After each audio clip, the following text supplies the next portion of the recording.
Brook, with his unique connection to life and death as a musician who returned from the realm of the dead, stands out as a fascinating character whose existence opens vast possibilities for linking to the greatest mysteries of the One Piece world.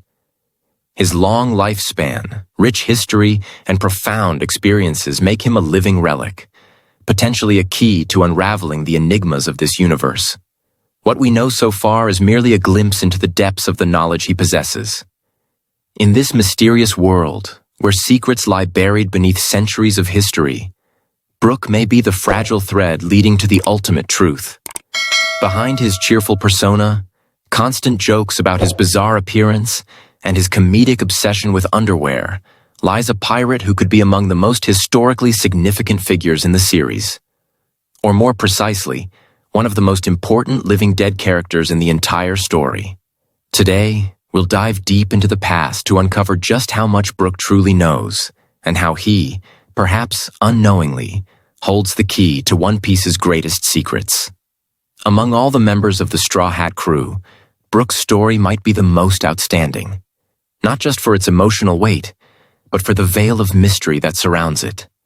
His journey is vastly different from that of his crewmates, rich with unique and varied experiences. While each Straw Hat has a moving backstory tied to the vast world of One Piece, Brook's tale goes far beyond that. He is, without a doubt, the oldest among them. Older even than most living characters in the series. Born over 90 years ago, Brook stands alongside characters like Dr. Kureha as one of the oldest humans in the One Piece world.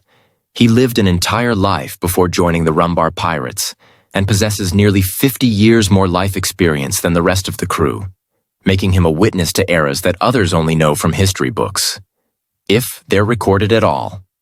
Yet despite all this, our knowledge of Brook's past remains limited.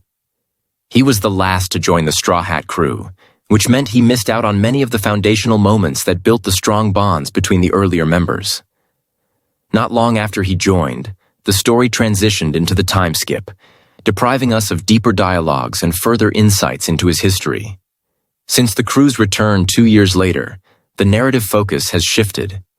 The sheer scale of the One Piece world today, along with its expanding cast and sprawling events, has caused some characters to appear sporadically, or even be absent from entire arcs. For instance, during the Dressrosa arc, Brook barely appeared since he was part of Nami's group, which had departed early. That's why it makes sense that we still haven't received deeper details about his past. However, another thought comes to mind. Perhaps this mystery is intentional. It's possible that Oda is deliberately concealing Brook's backstory because it contains dangerous or sensitive information about critical periods in the world's history. From the SBS in Volume 69, we know that Brook was born in the West Blue 90 years ago. We know little about his youth, but it was revealed that he once served as the leader of a battle convoy under a certain kingdom. This was before he joined the Rumbar Pirates, meaning over 52 years ago. Interestingly, Oda chose to keep these details vague, which may suggest that this unnamed kingdom holds major significance. Evidence points to Brook having learned his combat skills there, and that the names of his techniques were inherited from his old comrades. Later, at the age of 38 to 52 years ago, he had become a musician and swordsman for the Rumbar Pirates, indicating that he joined them even earlier in life. During his time with the crew, he earned a bounty of 33 million berries. Not a small sum, and even higher than Luffy's first bounty after defeating Arlong. It seems the Rumbar Pirates weren't troublemakers or fame seekers. They were kind-hearted pirates who loved music and simply wished to live freely. However, since Brook had once been a military commander, it's possible that the world government placed a bounty on him the moment he became a pirate, aware of just how dangerous he truly was. Despite the 49 years that have passed since his original crew was wiped out by another pirate group using poison, Brook survived thanks to his devil fruit. His soul wandered for an entire year before finally finding his decomposed body, transforming him into a living skeleton. From that point on, he spent about 50 years alone in the Florian Triangle, even losing his shadow at one point, until he encountered the Straw Hats just 2 years ago. The important thing to highlight here is that Brook, despite being 90 years old, spent more than half his life completely isolated from the world.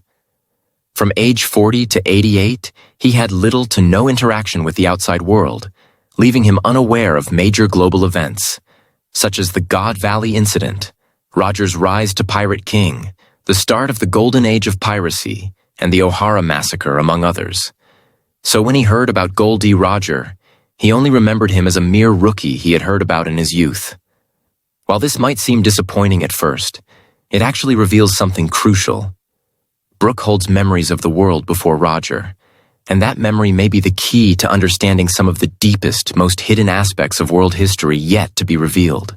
The signs of Brook's hidden significance have begun to emerge recently, specifically in Chapter 1146, when he recognized the Holy Knights, a secretive and powerful group that serves as the executive arm of the world government. Even Jinbei, a former warlord of the sea, was unaware of their existence. This suggests that Brook may have encountered them during his military service in a former kingdom, possibly while accompanying kings on diplomatic visits to Marie-Geoise. Then, in Chapter 1147, Brook recognized one of the knights, Gonko, an encounter that sparked numerous theories. Was she once an admirer of his musical talent? Did they cross paths in Marie-Geoise long ago? Or had they both served in the same ancient kingdom that was destroyed 50 years ago? Perhaps Gonko had loved his music back in those days. Before that kingdom, like many others in the series, was erased from existence. In fact, a compelling theory has gained traction among One Piece fans, that Brook and Gonko were once members of the royal military of that same ancient kingdom. One Brook had previously served before joining the Rumbar pirates. According to the theory, the kingdom came under attack by the Rocks pirates at the height of their power, leading to a decisive battle in which soldiers, including Brook and Gonko, fought valiantly, but were ultimately overwhelmed by the sheer might of Rocks. That defeat became a turning point in both their lives. Gonko, after the kingdom's fall, joined the navy, and due to her immense strength and long-standing experience, was eventually selected to join the ranks of the Holy Knights, a position reserved only for the strongest and most loyal fighters in the world system. Brook, on the other hand, chose a completely different path. He left the ruins of his past behind and joined a pirate crew known for its joy and music, finding in it a fresh start far removed from war and defeat. This shared history could explain why Brook recognized Gonko instantly in Chapter 1147, despite the fact that most characters in the series aren't even aware of the Holy Knight's existence. The look they exchanged didn't suggest immediate hostility, but rather hinted at something deeper.